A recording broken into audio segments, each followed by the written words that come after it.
Podcast.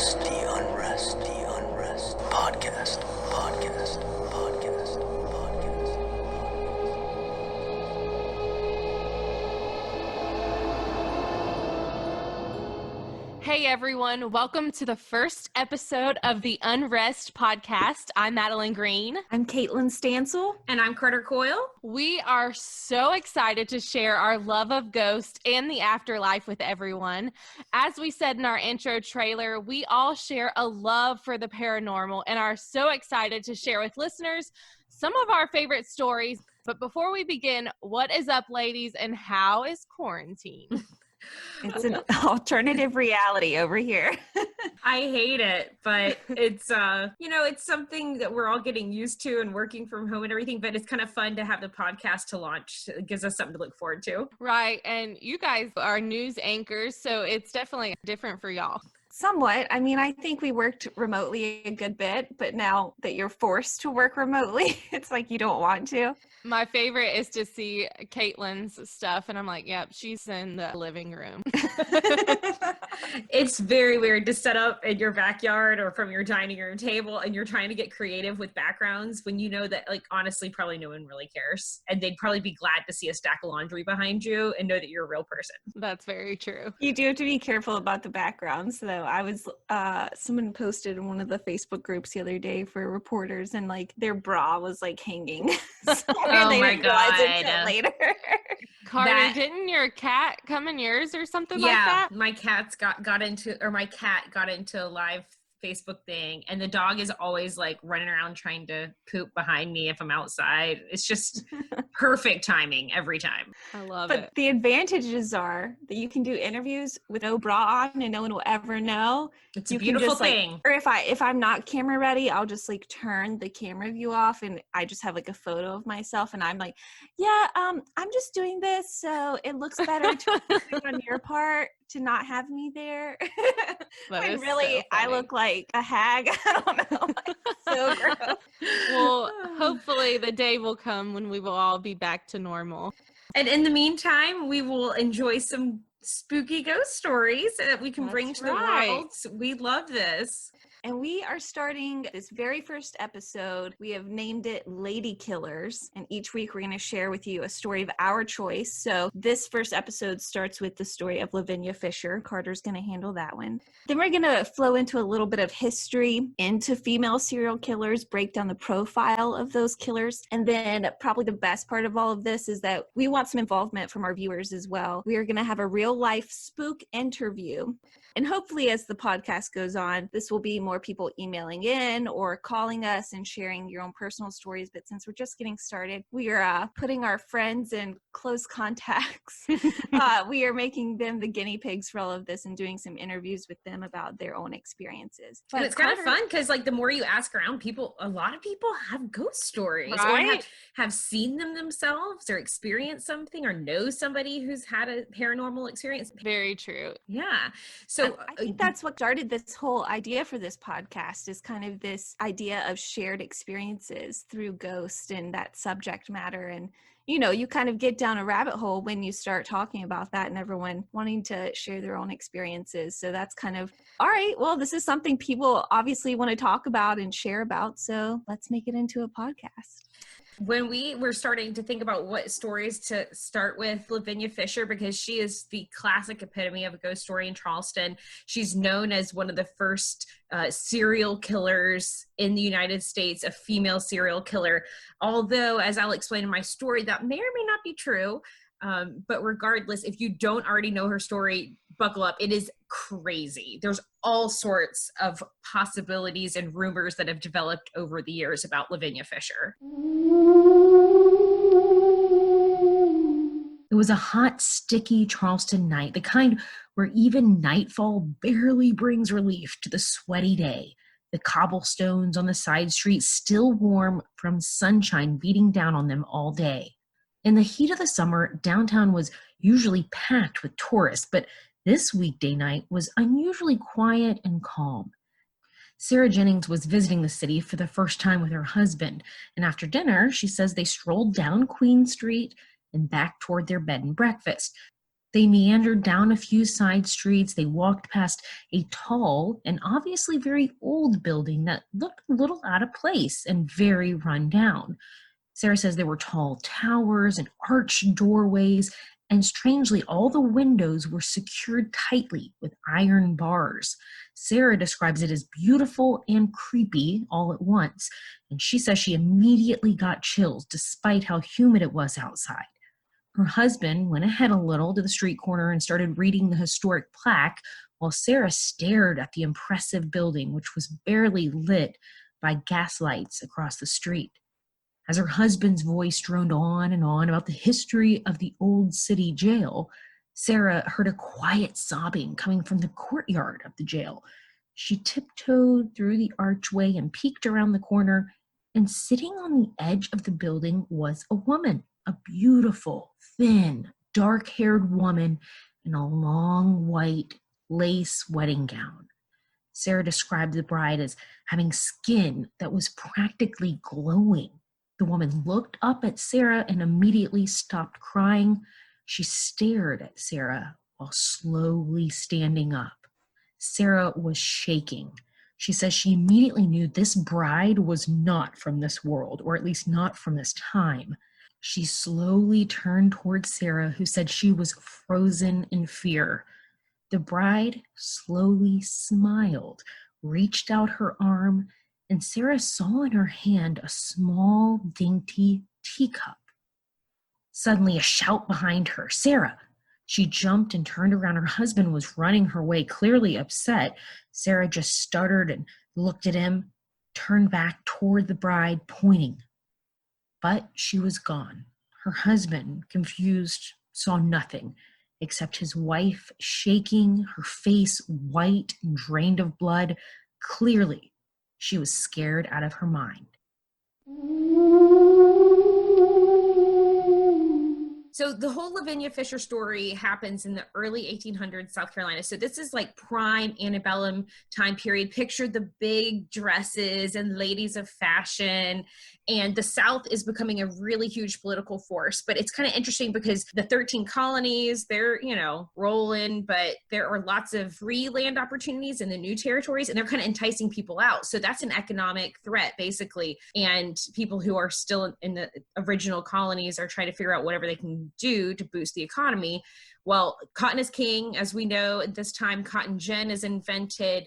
Charleston becomes a major export city. It's the largest city in the state. It's the economic driver, and people are in and out. So you've got banks setting up, the big society of Charleston, and of course, unfortunately, the slave trade as well through this area. So travelers in and out of Charleston are becoming more and more frequent, and there is a lot of money in hosting them. So hotels and inns that are created. But there's also a lot of money in robbing them. And people who don't know the area may not know like the safe places to stay. Kind of the same thing you have these days, but they didn't have like Yelp reviews or Airbnb reviews to hop on and see like, where's the safe place to stay? So supposedly reports start coming in about people who were going missing in these more rugged areas outside of Charleston, North Charleston as we know it now. And people going missing, people getting robbed and beaten up and attacked. The sheriff didn't have a whole lot of proof, but everyone kind of just knew it was this known gang of highwaymen, which are horseback robbers. So horseback robbers, highwaymen, they attack the travelers, steal from them, sometimes kill them. And these are basically a really bad group of dudes, and everyone's blaming all these missing people on them. This is where Lavinia and John Fisher, a married couple, come in. They owned an inn 6 miles outside of Charleston. It was called the 6 Mile Wayfarer Inn, the Wayfarer House. Apparently, they also had a 5 mile house. And Lavinia Fisher was well known in Charleston. She was described as a beautiful woman with glowing skin, very charming, and she was just well liked in town and in society. And there's not a whole lot about John because he just kind of seems boring, but Lavinia has gotten all the attention over the years. So there are more accounts of her. When you picture John and Lavinia, these are not your typical cutesy little boutique hotel owners. The inn, it turns out, is also a hideout for the highwayman gang and the robbers who are attacking people. So this is kind of where you start to see that this charming, sweet, beautiful Lavinia is not exactly who she seems. We don't know a whole lot about her, where she comes from. We know she was born in 1793, but not really sure if she was from the area or lived in the U.S., was born here, but we know she did live here most of her life. And I think you were saying not someone you would suspect would be involved in this story you're about to tell us, but I think that's a theme that you kind of see with lady killers. Often underestimated, especially in this day and age when, it just wasn't proper to attack and kill people, y'all. So anywho, there are actually a couple of true newspaper articles from the Charleston Post and Courier, which was in print at the time. And one of them describes this vigilante gang. So the people in the city, they're kind of sick of this. They're attacking our travelers. We can't afford that. We got to have people coming in and out of the city. So this vigilante gang of good citizens apparently go to North Charleston area, try to kind of flesh out what's going on there. They think they catch a couple of the robbers, and they leave this guy named David Ross to stand watch in the area, I believe near the Fisher's Inn, to kind of tell him, like, you stand watch, we're going to take these guys back, and, we've pretty much got this covered at this point. And that was actually on February 20th, 1819. The paper reported that they had success and dragged a couple of people back, that sort of thing. Well, anywho, Ross, the guy who's standing guard, ends up getting attacked by the rest of the gang, including Lavinia Fisher. So this is like the revelation to him, like, oh my gosh, this lady is actually involved in this highwayman gang. So apparently Lavinia herself starts choking him, smashes his head through a window. Somehow David Ross escapes and runs to the sheriff, presumably saying, you're not going to believe this, but John and Lavinia are involved in this whole thing. About that same time, this guy named John Peoples, who's a traveler, he comes by. There's a lot of different reports. One I read said he was coming away from Charleston, which would have indicated that he probably did some trade there, sold some stuff, and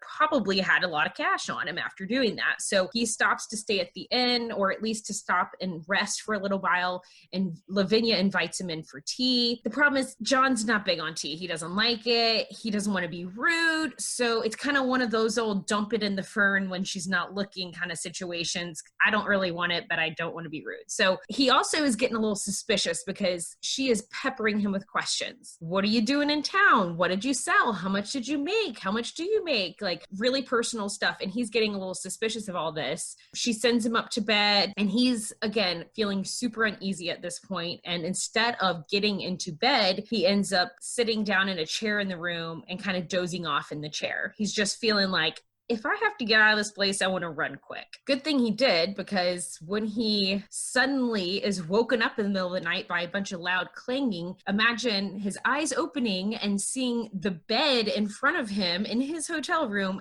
collapsed into the floor. Oh. Turns out it was a trap floor bed. They don't sell those anymore, but this was a thing. John and Lavinia apparently standing at the bottom with weapons and spikes and everything else. There's also rumors that there were dead bodies strewn about from their past victims. So he looks down, he knows exactly what's going on, and runs off to the sheriff. The sheriff, listen, I like John, Lavinia, they're good people. They would never do something like this. But now he's got two witnesses. Like, he's got the David Ross guy, he's got John Peoples. They're both saying the same thing. These people are involved. And they clearly have an MO. Clearly have an MO. And he doesn't really, he there's no denying it, right? Like, at this point, we got to send officers that way, which they did. There was a short standoff, but finally John, Lavinia's husband, see, he's so boring, I almost forget who he is, but it's John. Lavinia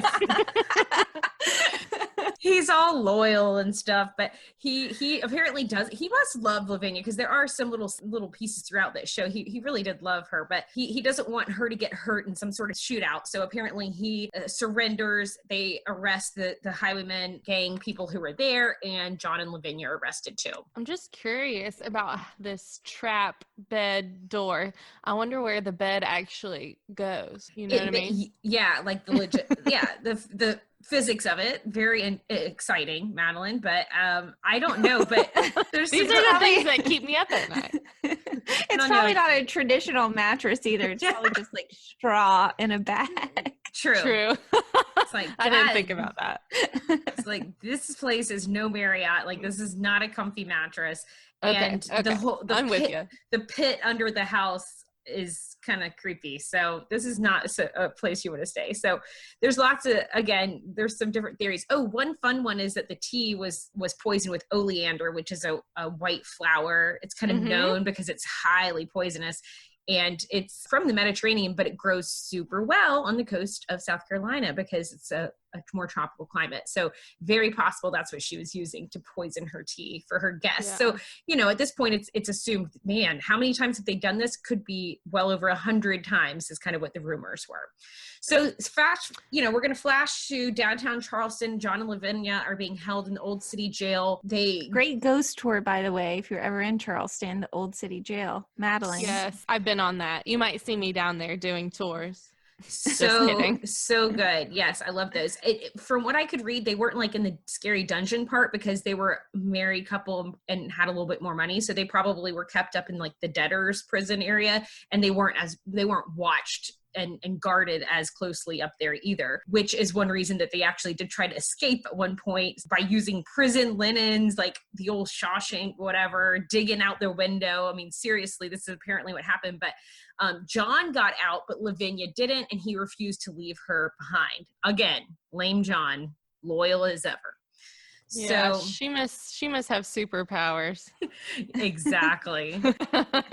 So they pled not guilty to highway robbery, but they were found guilty. Their appeal failed, and so they were both sentenced to hang. So at that point, highway robbery was a hanging crime. This is where it's interesting that she's referred to as the first female serial killer, because technically she wasn't charged or convicted with murder. They were charged and convicted with highway robbery. And they did find 2 bodies buried on the property. It sounds like one white man and one African-American woman were buried on the property, but they were super old and there wasn't enough evidence. I mean, this is not like forensic files era, right? They don't have enough evidence to prove if these people were murdered, let alone if John and Lavinia had anything to do with it. And back then, it probably wasn't as unusual to just bury someone in your backyard. Absolutely. So really the whole they killed 100 people theory is probably very unlikely, but who knows? So while they're waiting for execution or for hanging, John turns to kind of this local reverend who's coming in doing some counseling. He seems to do some real soul searching, but Lavinia just becomes even more evil. And in the South at this time, a married woman couldn't be executed, which is a terrible rule, and I'm not sure if it's even a thing.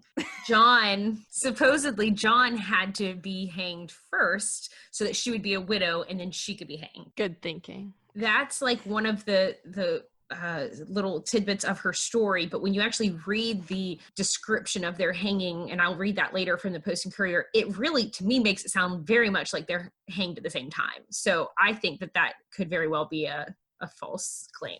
Another thing that Lavinia is, an exaggeration of the truth. It happens over a couple hundred years, right? Lavinia supposedly insisted on wearing her wedding dress to the hanging, banking on convincing someone who was there to marry her so that they couldn't hang her. But it didn't work out. No one wants to marry this crazy lady who's by all accounts like yelling and screaming and sounded nutty. Okay, so I'm going to read now the actual newspaper account of the execution, of the hanging. And it's interesting to hear kind of the way journalism has evolved, because the language is a bit more flowery and descriptive and storytelling. I don't know how to describe it. It's just very different than a news article you would read now. It is. Now everything is fake news. Yeah, there you go. Depending on your political affiliation. And yes, you're right, Caitlin. At the end, when I finish reading this, you'll see it's kind of got like a little moral tale at the end also, which is like, okay, we don't really do that anymore.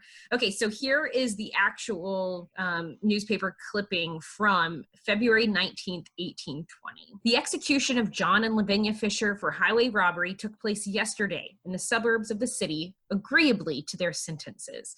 They were taken from the jail about 1:15 in a carriage in which beside the prisoners was the Reverend Dr. Furman and an officer of the police. They were guarded by the sheriff of the district with his assistants, and a small detachment of cavalry arrived at the fatal spot. Some time was spent in conversation and prayer. Fisher protested his innocence of the crime for which he was to die to the last, but admitted that he had lived a wicked and abandoned life. He met his fate with great firmness and expressed his obligations to the new sheriff for his kindness and humanity. His wife did not display so much of fortitude or resignation. She appeared to be impressed with the belief to the last moment that she would be pardoned. A little past 2:00, the husband and wife embraced each other upon the platform for the last time in this world. When the fatal signal was given, the drop fell, and they were launched into eternity. She died without a struggle or a groan, but it was some minutes before he expired and ceased to struggle. After hanging the usual time, their bodies were taken down and conveyed to the potter's field, where they were interred. The concourse that attended the execution was immense. May the awful example strike deep into their hearts, and may it have the effect intended by deterring others from pursuing those vicious paths which ended in infamy and death.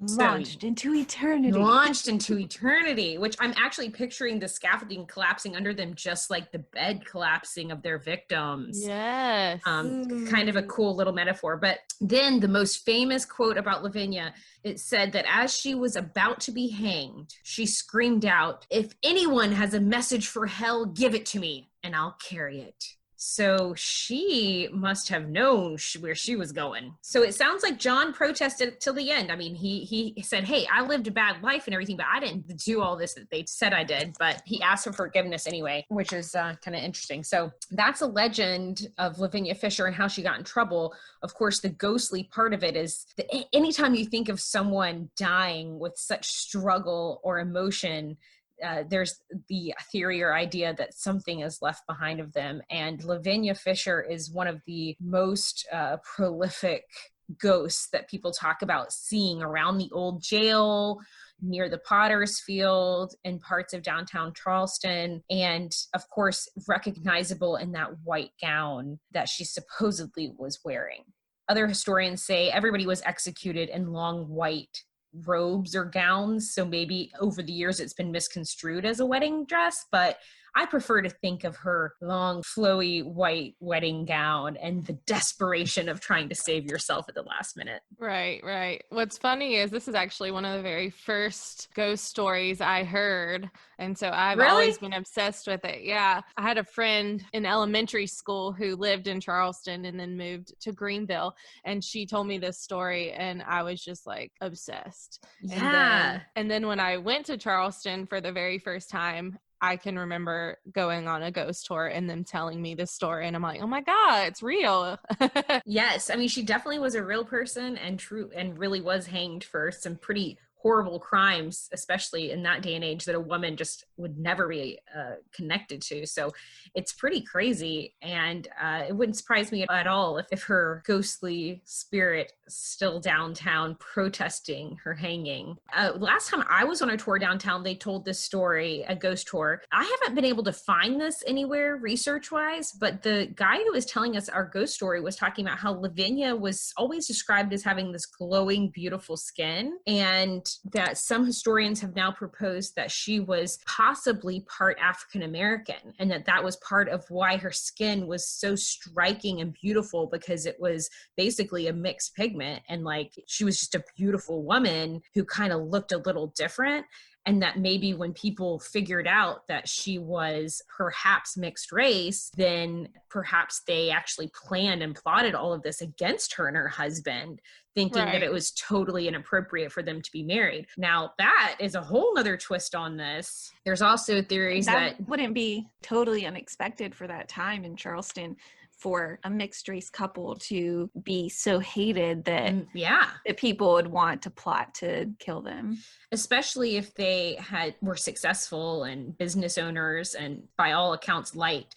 And then there's also another idea that perhaps the whole thing was plotted against them more as a land grab by the government, because where their house, 6 Mile House, is now the old Charleston Naval Hospital, which is abandoned. And now I think they might use it for some office purposes, but it's a real creepy site itself. And that's apparently where the house was. So could it have been the government, plotting all of this to seize a bunch of land in the area? Who knows? But it seems likely, based on the newspaper articles, that she was not as pleasant as a woman as she thought, or at least assumed that she herself was going to hell for some reason or another. Right, right. So that is the story of Lavinia and John Fisher, and maybe we'll get lucky one day and get a glimpse of her downtown Charleston.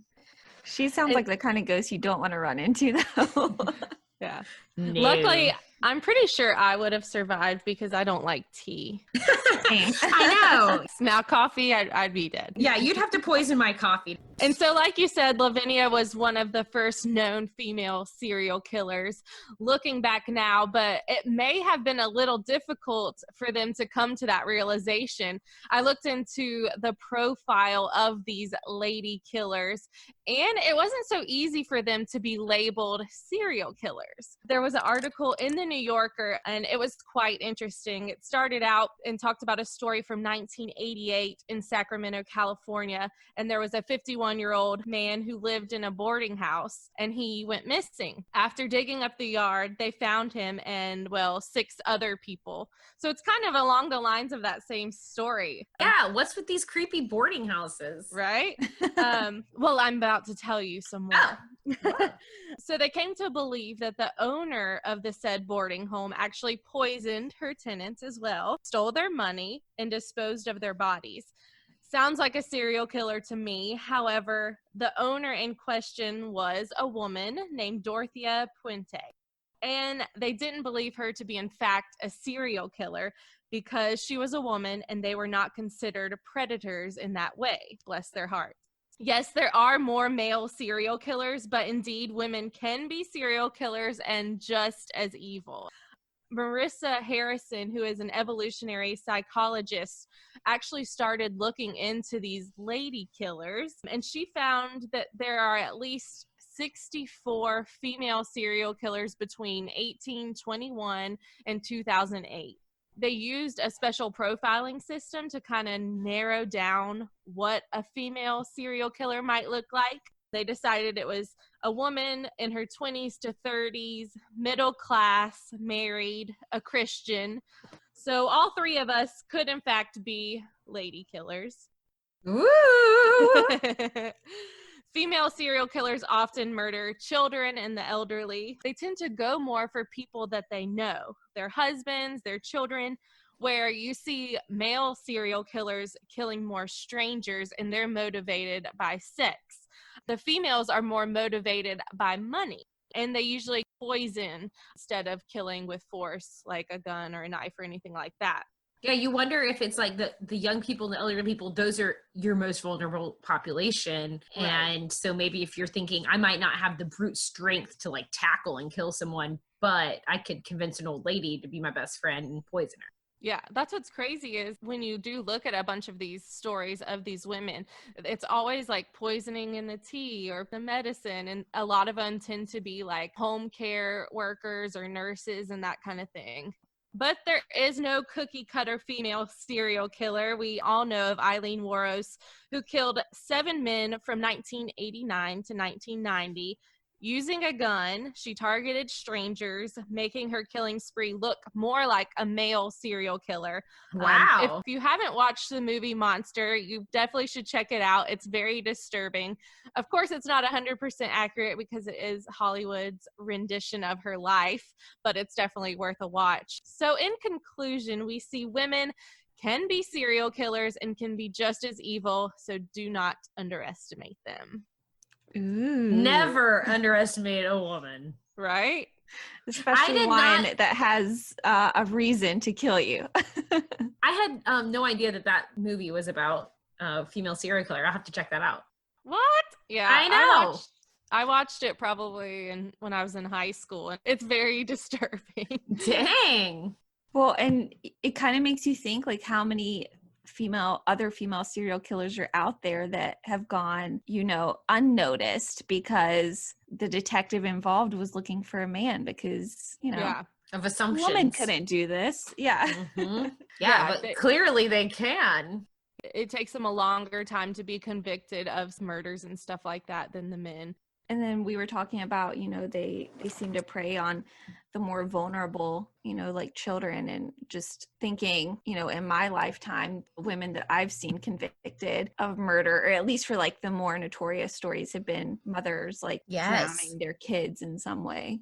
And you see a lot of them have been abused in their lifetime, whereas you see that in male serial killers as well, but you really see that prevalent in the female serial killers, that there is some type of past trauma to make this happen. So interesting. Very interesting. And also, our real life spook for this episode, for our very first episode, includes a female ghost. Ooh. How appropriate. Yeah. Carter and we were together on this interview with our friend Emma Talbot. And just to kind of give you a little introduction, Emma works with us here in Charleston. She had shared this story before she left for her new job in Georgia. And it's one that'll definitely give you goosebumps. Take a listen. So Emma, you were one of the first people we thought about when we talked about doing a ghost story podcast, because you have a real live ghost story. I do. Take us back to your ghost experience. Sure. So it happened probably, now almost like 5 years ago. In Tuscaloosa, I was at school, University of Alabama, and I was at backstory though, this ghost has followed one of my friends. Really? That's the whole big crazy part of it. She was living in a house sophomore year, an old house in Tuscaloosa, and she said she woke up in the middle of the night one night and it was freezing cold in her room, and at the foot of her bed she saw a woman. She looked Native American in her outfit and her clothing, but she looked like she was dripping wet. That was like a very distinct feature. She was dripping wet. Ooh, and that's not good. No, that sounds spooky, right? My friend Ashley, that's the friend who saw her first. We have named her Maria, which maybe don't name your ghost. Yes, we named the ghost Maria. Maybe that's why she keeps coming around. Like a lot of ghosts are named Maria. Yeah, a spooky name. Probably. Maria. I don't know. It's creepy. And she sat up and she said she was just like paralyzed with fear, and then it just went away. But she did say it smelled. She couldn't pinpoint the smell, but she said it smelled. Is that a common thing with ghosts, that there's a smell, a distinct smell? I've heard temperature and smell are big factors. When you say she couldn't pinpoint the smell, like she didn't know what it smelled like? Yeah, just that there was something like pungent in the air, if you will. Yeah, she's in her house that she's lived in for a year, and all of a sudden it didn't smell normal. Yeah, exactly. Did she know right away, or feel right away like it was a ghost, not just some creepy wet girl who'd broken in the house? Yes, I think so, but I think it took her a minute to come to. Like, she woke up out of a dead sleep to this. Can you imagine? So that's also why I think it's a little ghostly, because why else would you just shoot up in your bed? Good point. So that was scary. So then she disappeared, and that was it. Yes. She was scared to death. So that was her first encounter. Did she sleep in her bed after that? She did. She did. She continued to stay there. Nothing happened. My specific experience, I was at a new home that this same girl lived in. So she had moved. And I was going to the restroom, and you have to envision the bathroom. So you walk in, and right in front of you is a sink and a mirror. And then the shower is on your left with a little like jut out, I guess you would say, of a wall, and the toilet's behind there. And then on your right side, there was another giant mirror with some shelving underneath. Mirrors everywhere. So I walked in, and I sit down to go to the bathroom, and I just look up in the giant mirror on the right wall, so right across from me, and out of the corner of my eye, I see a figure in the shower. Just very vividly a figure, a woman standing there, and my heart stopped. I've never felt pure terror before, but that was definitely what it feels like. You're on the toilet? I am. I'm on the pot. I'm on the pot. Is this daytime, nighttime? Daytime, probably like 3 PM. And so I'm just frozen with fear, and I just like Did you finish using the bathroom? I don't know. I think I probably Maybe stopped. not on purpose. I think I stopped. For sure, right finished there. right there. Oh my God, Emma. Yeah, I jumped up and went to run out, and it just, you try not to look, but you obviously see it, and she was just staring at me. But it was the same type of long black hair, like in like some kind of tan brown clothing, but soaking wet. That is just the distinctive feature that sticks out to all of us. When you say stared at you, did you see her eyes? Not the eyes, but the movement of the head. She moved her Like, head. just like you know someone's watching you, but you couldn't, like, I couldn't see her face, so to speak. That kind of makes me want to throw up a little. But like, you I could think tell I would the just movement. cry. Yeah, you My could tell hands the are movement. sweating listening to Yeah, that. and I What called in the Ashley world? right after that, and she was like, I have chill bumps right now. Like, that's what I saw. So And for you both of were us you to already see the aware same of thing. Maria? I had heard about her. I'd never seen her. We had one other paranormal experience in that house, I guess you'd say. In their living room, they had huge ceilings, like big high ceilings, and a big archway. And over it, there was a sign that said, "Love grows here," nailed into the wall. Wood sign nailed into the wall. Had been there for a year and a half. And we were sitting around watching TV, just talking, all the girls, and it just flew off the wall. Like, just straight down. Like, forcefully. Yeah. Like, very, very forcefully and out of nowhere. And were y'all just like, oh, Maria? Yeah. It kind of became a thing, like if a door would creak, it'd be like, oh, Maria's around. But I don't know if there have been any sightings since. I haven't heard any crazy stories. But we have a theory about dream catchers, and that ghosts get stuck in dream catchers, and they could be good. Maria never harmed anybody. She might have scared you, but there was no harm or like bad feelings. Just scariness and the unknowing. What do you think that smell was? Do you remember a temperature or a smell change? I didn't experience that. But I will say the paralyzing fear feeling, if someone has had that, then they would know it. Like, you just like Fight or flight. Yeah, exactly. And like, I just shot out of that room. You ran. Mm-hmm. When you were sitting on the toilet. Yes. Things you never thought you'd ask Emma on her last day of work. Was it a sound or a movement that like made you look in this direction, or? I think it was that, the bathroom was all like white and I think yellow or whatever. So you're just kind of like, obviously, you're not paying attention when you're going to the bathroom, I guess. But there was like a shadow. Something caught. Dark. Yeah. Something caught my eye. And she was just out of soaking place. And their shower was like a door type that slides. Like there wasn't a curtain or anything. So you saw a shadow behind that. Yeah. But it was a clear glass? Clear glass, yeah. Like kind of old school, like. So there's no doubt in your mind that you saw a ghost? No doubt. Yes. I believe I saw a ghost. Wow. I wonder if there could be something to the Native American look. I mean, I don't Alabama, know. like, Yeah.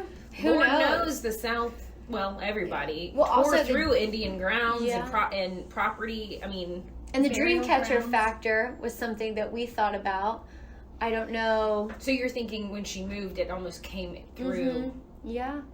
Or like whoever had that dream catcher or made it, like maybe that spirit belongs to them. Right. Now I remember when you were telling us this before, that your roommate had a friend that saw Maria multiple times. Yes. Okay, tell us. He would just, like, in the middle of the night or whatever, would just be like, oh, she's here. Like, she's in the room. Like, he would, I don't know. Feel her or see her? I think it was a combination of both. But to him, it was like someone's watching, like weird. But I don't know too much about his. But he was another person in the home who said, I know that this spirit is there. Wow. So was there another roommate that lived with y'all? There were 4 of them. Did all 4 of you see Maria at one point? Only myself, Ashley, Rob, that's our roommate's friend. And I don't know if any of the other girls had. They haven't said it, but They probably would have said something. yeah, no, I Yeah, But they that's all- something that would stick yeah, with we you. would talk about. Oh, I meant to tell you. I saw a ghost yesterday in your bedroom.